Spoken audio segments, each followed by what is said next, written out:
Did you know that in 2016 something fascinating happened in the UK? A man named Naveed King claimed that he cured his brother's brain cancer by using cannabis oil, a natural remedy.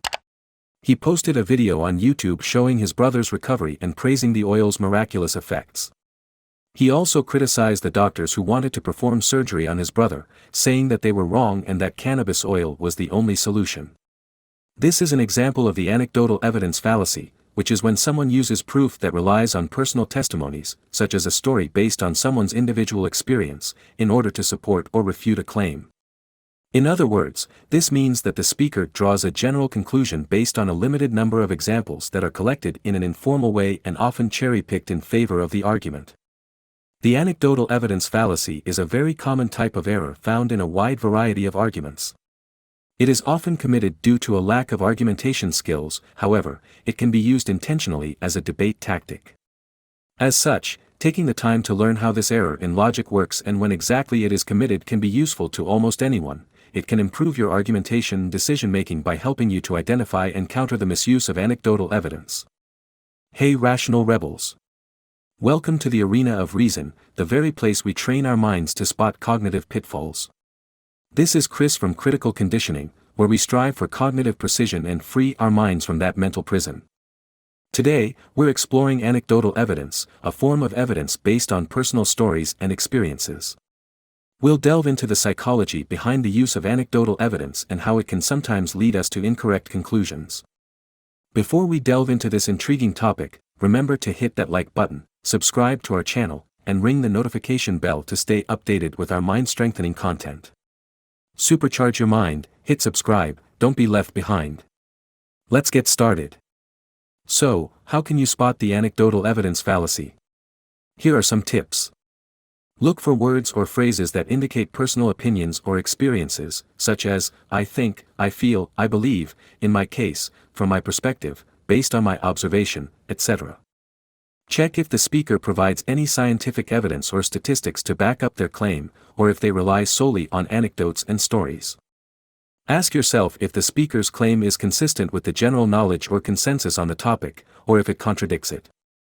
Consider if there are any alternative explanations or factors that could account for the speaker's claim, or if there are any exceptions or counterexamples that could challenge it. Now, let's look at some concrete studies that show why anecdotal evidence is fallacious and unreliable. One study by researchers from Stanford University and New York University examined how people react to anecdotal and statistical evidence on social media. They found that people tend to share stories that confirm their existing beliefs and ignore those that contradict them. They also found that people tend to trust stories more than statistics, even when the statistics are more accurate and representative. The researchers concluded that anecdotal evidence can create echo chambers and polarization online, where people only see information that supports their views and disregard information that challenges them.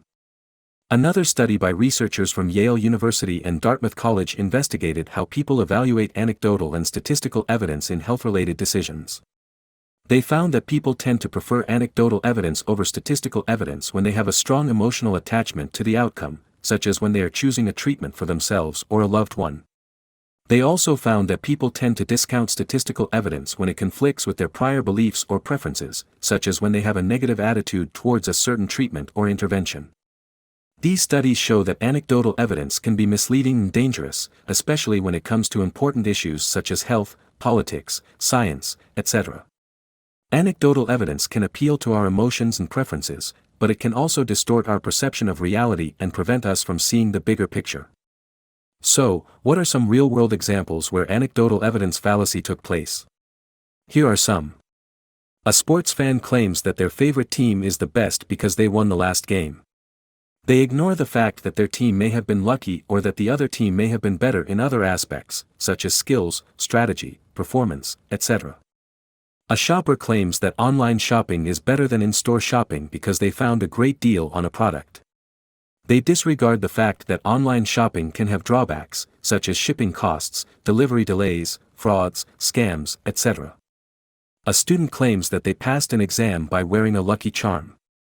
They attribute their success to the charm and not to their preparation or skills. They ignore the fact that luck has no influence on exam performance and that the charm is just a superstition. These examples show how anecdotal evidence fallacy can affect various domains and situations, and how it can lead to false or inaccurate conclusions. So, who is especially at risk of falling for the anecdotal evidence fallacy? Here are some findings about individual differences. One study by researchers from the University of Waterloo and the University of British Columbia found that people who are more intuitive and less analytical are more likely to rely on anecdotal evidence and less likely to use statistical evidence in their judgments. They also found that people who are more religious and less scientific are more prone to the anecdotal evidence fallacy. Another study by researchers from the University of California, Berkeley and Stanford University found that people who are more fearful and less hopeful are more influenced by anecdotal evidence. A third study by researchers from the University of Illinois at Urbana-Champaign and Northwestern University found that people who are more narcissistic and less humble are more vulnerable to the anecdotal evidence fallacy. They also found that people who are more confident and less doubtful are more swayed by anecdotal evidence. These findings suggest that personality traits, cognitive styles, and emotional states can affect how people evaluate anecdotal and statistical evidence, and how they fall prey to the anecdotal evidence fallacy. So, how can you avoid falling victim to the anecdotal evidence fallacy? Here are some tips. Be critical and skeptical of claims that are based on anecdotes and stories, especially if they sound too good or too bad to be true. Ask for evidence and references, and check their validity and reliability. Be familiar with basic statistics and research methods, and how they can help you understand complex phenomena and evaluate evidence. Learn how to distinguish between correlation and causation, sample size and representativeness, mean and median, etc. Be humble and curious, and admit when you don't know something or when you are wrong. Seek feedback and learn from your mistakes. Don't let your ego or pride get in the way of your learning. By following these tips, you can improve your reasoning skills and avoid being fooled by the anecdotal evidence fallacy. So, rational rebels, what are your thoughts on this fallacy? Have you or someone you know experienced a similar situation? Share your perspective with the community and in the comments below. Your support is incredibly valuable to us. If you can, please consider making a donation through the PayPal link in the description. Every contribution helps us continue creating content that promotes critical thinking. Thank you for being a part of our mission. Keep your mind sharp, raise your banner with a like, enlist and subscribe to become a rational rebel alike, avoiding all the pitfalls that may come your way. This is Chris from Critical Conditioning, signing off for today.